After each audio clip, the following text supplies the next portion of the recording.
Today we're going to talk about Oedipus.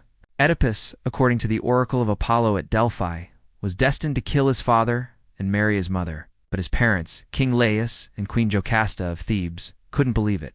Instead of listening to the oracle, they had Oedipus abandoned on a nearby mountain as a baby, hoping that he would die.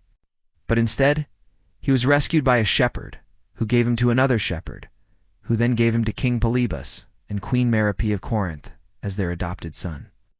They named him Oedipus, which means swollen foot, because of the injuries to his feet and ankles.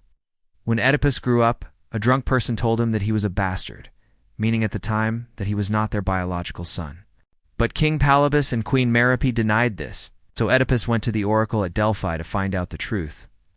And the oracle told him that he was destined to murder his father and marry his mother. So in an attempt to avoid such a fate, he decided not to return home to Corinth, but to travel to Thebes instead. On the way, Oedipus came to Devilia, where 3 roads crossed.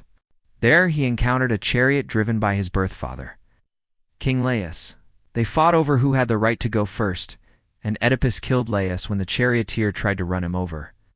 The only witness of the king's death was a slave who fled from a caravan of slaves also traveling on the road at the same time.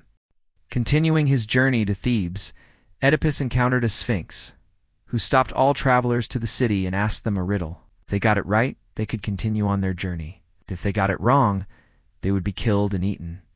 The riddle was, what walks on 4 feet in the morning, 2 in the afternoon, and 3 at night? Oedipus answered, man, as an infant, he crawls on all 4s. As an adult, he walks on 2 legs. And in old age, he uses a walking stick. Ow. The Sphinx was so embarrassed that someone had solved her riddle that she jumped off a cliff. In some versions, however, Oedipus kills her. Queen Jocasta's brother, Creon, had announced that any man who could rid the city of the Sphinx would be made king of Thebes and given the recently widowed Queen Jocasta's hand in marriage. So Oedipus and Jocasta had 4 children together, sons Eteocles and Polynices, and daughters Antigone and Ismene. Many years later, a plague of infertility struck the city of Thebes, affecting crops, livestock, and the people. So Oedipus sent Creon to the oracle at Delphi to find out what to do. The oracle said that the murderer of King Lysias must be brought to justice. And Oedipus, who had no idea that he was Lysias's son, cursed the killer. Creon also suggested that they try to find the blind prophet Tiresias, who is widely respected.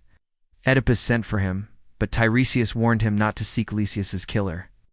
In a heated exchange, Tiresias was provoked into revealing Oedipus as the killer and the fact that Oedipus was living in shame, because he didn't know who his true parents were. Oedipus angrily blamed Creon for the false accusations, and the two argued. Jocasta entered and tried to calm Oedipus down by telling him the story of her firstborn son and his supposed death. Oedipus became nervous as he realized that he may have murdered Laius, and so brought the plague upon himself. Suddenly a messenger arrived from Corinth with the news that King Polybus had died. Oedipus was relieved, for the prophecy could no longer be fulfilled if Polybus, whom he believed to be his birth father, was now dead. Still, he knew that his mother was still alive and refused to attend the funeral at Corinth. To ease the tension, the messenger then said that Oedipus was adopted. Jocasta, finally realizing that he was her son, begged him to stop his search for Laius' murderer. Oedipus misunderstood her motivation, thinking that she was ashamed of him because he might have been born of low birth. Jocasta, in great distress, went into the palace and hanged herself. Oedipus then went in search of Jocasta and found she had killed herself. Using the pin from a brooch, he took off Jocasta's gown. Oedipus blinded himself and was then exiled. His daughter Antigone acted as his guide as he wandered through the country. Finally dying at Colonus, where they had been welcomed by King Theseus of Athens,